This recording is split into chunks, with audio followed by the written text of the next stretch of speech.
बारा जिल्लाको पचरौता नगरपालिका वडा नम्बर 6 पकडियामा आयोजना गरिएको जलसा कार्यक्रममा पूर्व गृह राज्य मन्त्री तथा संघीय समाजवादी पार्टीका राष्ट्रिय अध्यक्ष रिजवान अन्सारीले मुस्लिमहरूमाथि सैकडौं वर्षदेखि हुँदै आएको विभेद प्रतिको व्याख्या नै गरेर त्यहाँका सम्पूर्ण मुस्लिम समुदायलाई सचेत तथा जागरुक गरेका थिए। आफ्नो मन्तव्य राख्ने क्रममा आफ्ना भएका सबै खाले बेतिथि र विसङ्गति, त्यस्तै कुरीति, कुसंस्कार, कुप्रथा तथा मुस्लिम समुदायमा हुने गरेको जे जति पनि राज्यद्वारा विभेद छ त्यो सबैको एक एक गरेर सबैलाई दृष्टिपात गराएका थिए। अनुसु सुनौ उहाँको कुरा उहाँकै मुखबाट। सबसे पहले मैं अल्लाह ताला से दुआ करता हूं कि जिस मकसद से ये जलसा आज हो रहा है, अल्लाह ताला इस जलसे के मकसद को कबूल करे, जलसे को कबूल करे और इस जलसे की पूरी कामयाबी की शुभकामना देना चाहता हूं। मुझे इस जलसे में दो शब्द रखने के लिए जो आप लोगों ने मौका दिया, अवसर दिया, मैं इसके लिए तमाम जलसा के आयोजक लोगों को हार्दिक दिल से धन्यवाद देना चाहता हूं।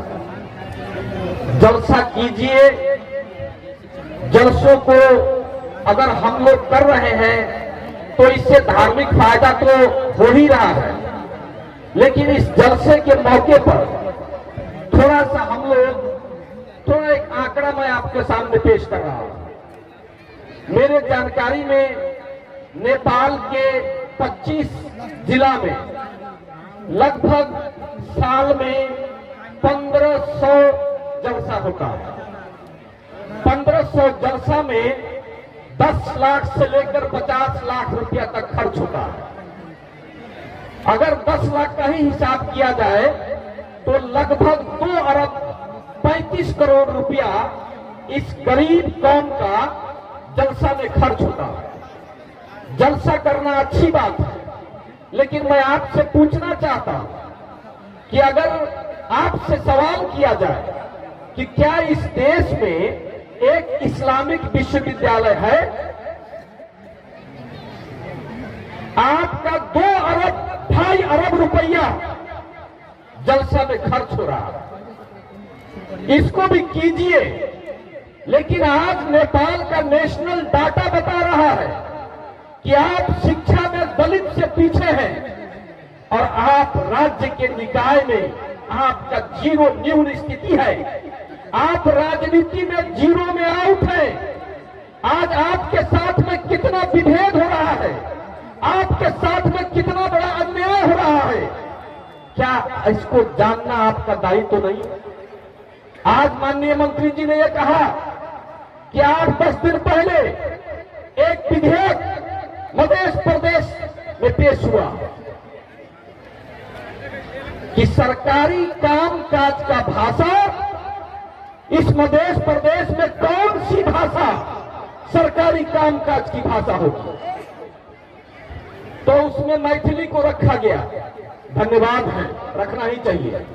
भोजपुरी को रखा गया, धन्यवाद है, और 0.28% मधेश की जनता हिंदी भाषी है, आपने उसको भी सरकारी कामकाज की भाषा रखा, रखिए, धन्यवाद। लेकिन इस मध्य प्रदेश में हम लोगों का मानना है कि 12% लोग उर्दू भाषी है, लेकिन सरकारी आंकड़ा 4.28 है। तो 4.28 को ही माना जाए तो क्या उर्दू भाषा सरकारी कामकाज का भाषा नहीं बनना चाहिए?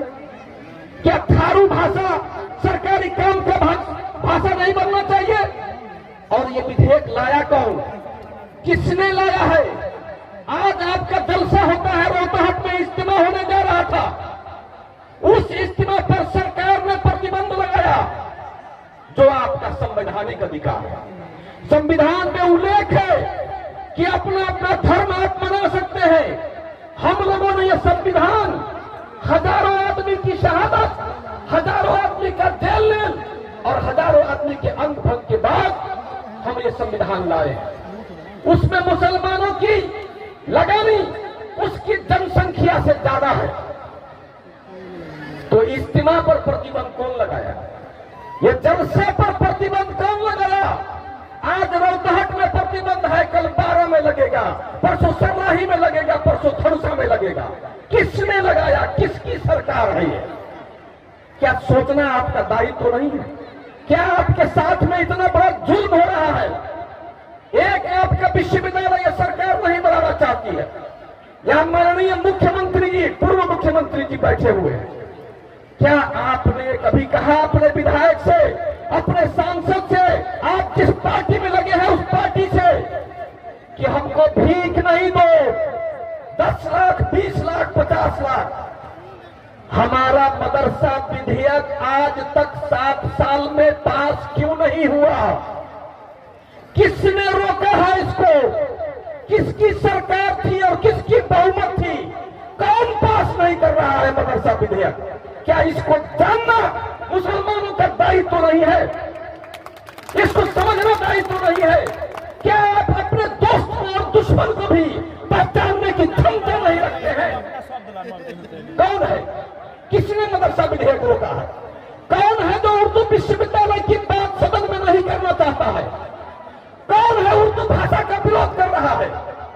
कभी सोचिए, कभी जानिए, जलसा भी कीजिए, जलसा भी कीजिए और ऐसा काम कीजिए कि मैं आपसे कह रहा हूं कि जलसों से इनकलाब नहीं आएगा। इनकलाब मदरसों से आएगा, इनकलाब विश्वविद्यालय से आएगा, इनकलाब इस्लामिक यूनिवर्सिटी से आएगा। इस्लाम धर्म आपको कहता है कि हर मर्द और औरत पर इल्म का हासिल करना फर्ज है। तो क्या आप फर्ज की अदायगी नहीं करेंगे? अपने बच्चों को नहीं पढ़ाएंगे? तो क्यों नहीं मदरसा विधेयक पास नहीं हो रहा? मैं आपसे आग्रह करता हूं कि ये मल्टी पार्टी सिस्टम है, ये बहुदलीय व्यवस्था है। इस व्यवस्था में जो लोग संगठित नहीं होते हैं और जो लोग संघर्ष नहीं करते हैं, उनकी बात को नहीं सुना जाता है। आप जलसा भी कीजिए और उर्दू भाषा के लिए संघर्ष के लिए भी तैयार होइए। आप जलसा भी कीजिए और मदरसा विधेयक के लिए तैयार होइए। आप जलसा भी कीजिए और अपने संवैधानिक अधिकार के प्राप्ति के लिए भी तैयार होइए। हमें समानता का हक चाहिए। इस देश में आदिवासी, जनजाति, दलित, मुस्लिम, महिला और मवेशी, हम सब मिलकर के आगे बढ़ना चाहते हैं, लेकिन असमानता के जग में नहीं, समानता के जग में खड़े होकर के बराबर की दोस्ती कर करके आगे बढ़ना चाहते हैं।